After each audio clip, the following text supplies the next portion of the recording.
asking, do you ever feel the same? Well, maybe we could change, turn the ship another way. Hello and welcome to the Liz Experiment YouTube channel. This is the channel where I record field notes from my journey towards architecting my best life.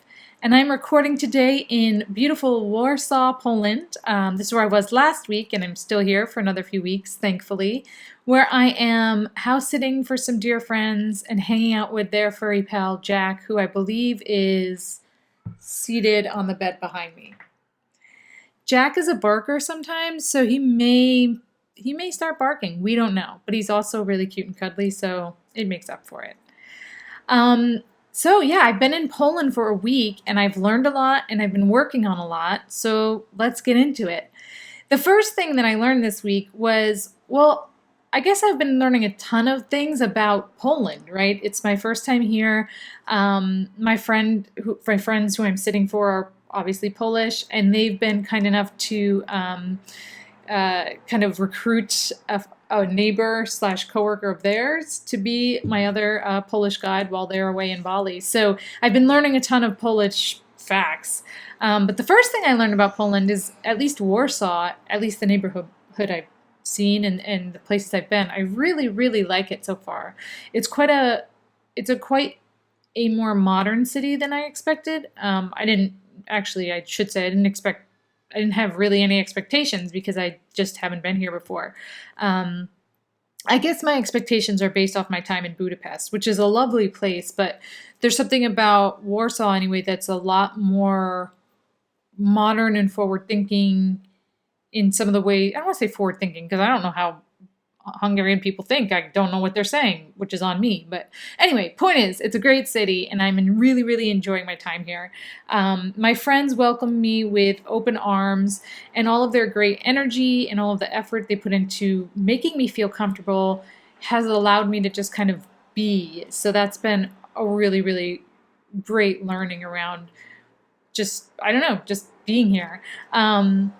Other random facts I learned, and hopefully I don't mess these up, but the first fact was I believe that the Polish people aren't allowed to fly the Polish flag unless it's like a state holiday of some kind, which at first I thought was kind of weird, but then I realized it was kind of cool because it means no one individual comes above Poland as a whole, so I thought that was kind of a cool fact.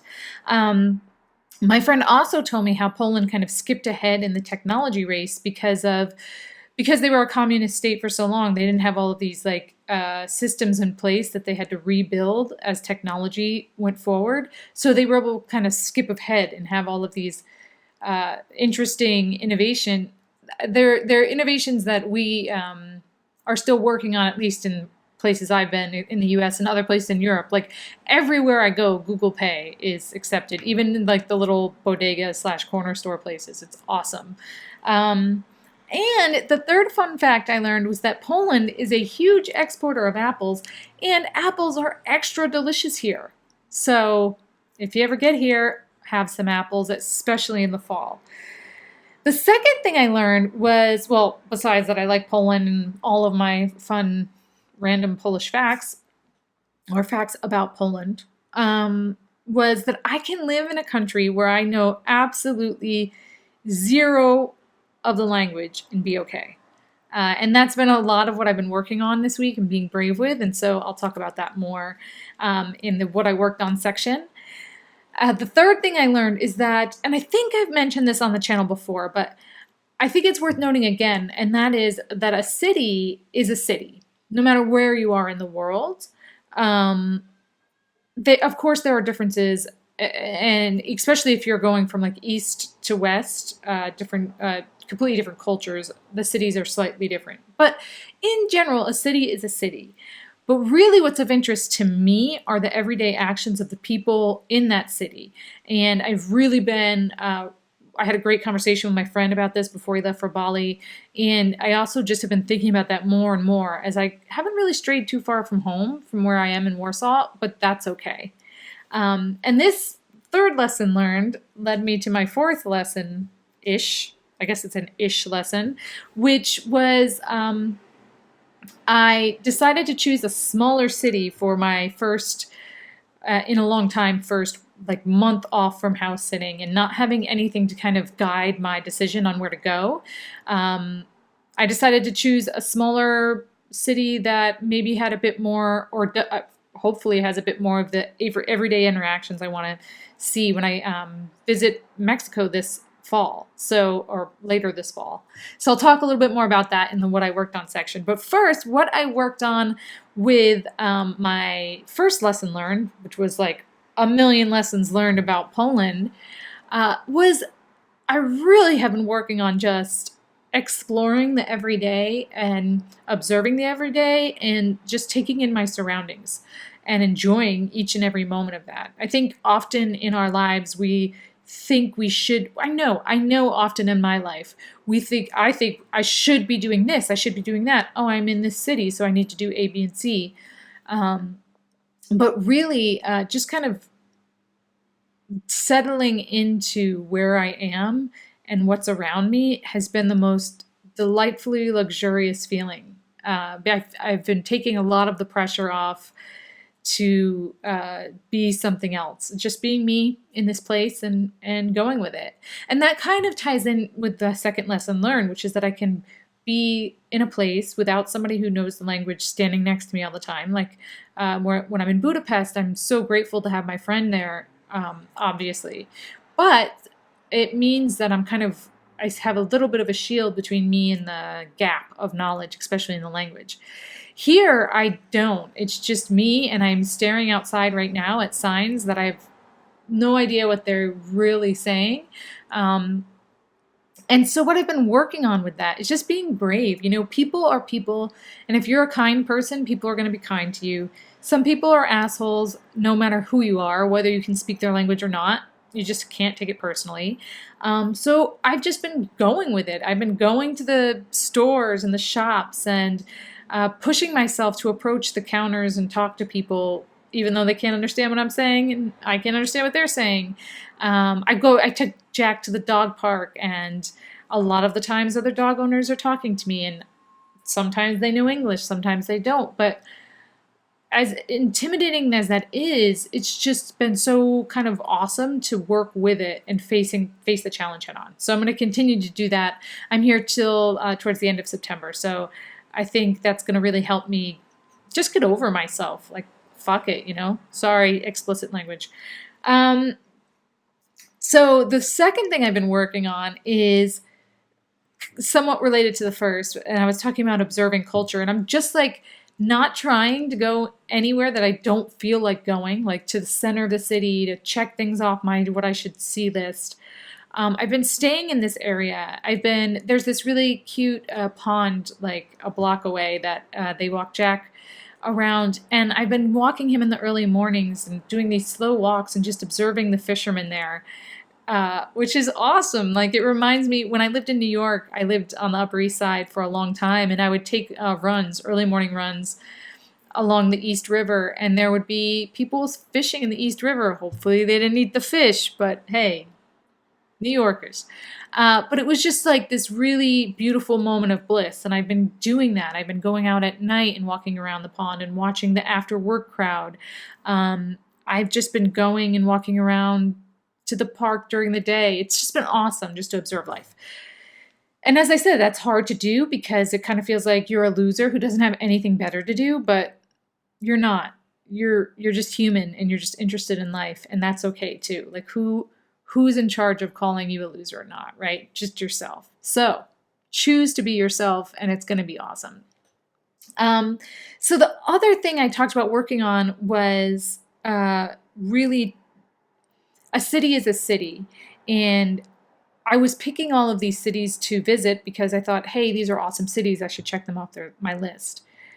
And one of the hardest things I've been having, one of the hardest characteristics I've been having to deal with throughout this entire journey is my indecision. Like, if you had absolutely nothing pulling you one way or the other as far as where to go, like, you don't have to be in a location for your job, you don't have to be in a location for your kids' school, you don't have to be anywhere. You could choose, and you're blessed enough to be able to choose, which I take very, very seriously and I'm very grateful for. How would I? How do I? a lot of what I've been doing is saying, oh, there's a house sit there, so I'll go there. Or I'll have somebody say, oh, can you come to New Mexico and house sit for me? It's never been my own volition. So I really have been working on this week, knowing that I have some time off from house sitting, figuring out where I want to go based off of all of this work I've been doing on myself, which is the point of this entire journey. And I was first looking at Mexico City because I have friends there and it's a big city. And again, I should check it off my list. It has all these amazing things. And then I was looking at this other area in Mexico where I also have friends, but that didn't really feel right. And then there was a third area that I was looking at that another travel blogger, or that a travel blogger, I wouldn't call myself a travel blogger, mentioned would be great for first-time travelers to that area. And so I was going to go there because she said it was great. But none of these options felt right. Later, I realized they didn't feel right because they weren't mine. They were all what I thought I should be doing. And as I was describing these options to my friends before they left for Bali, the one friend said, you should go to this area called Veracruz. Have you ever been there? And immediately when she said it, I felt that zing from the universe, like, hey, it's your higher being. I'm helping you out. Pay attention. And so I started researching the area, and I found this town of about like 400,000 or 500,000 people called Jalapa.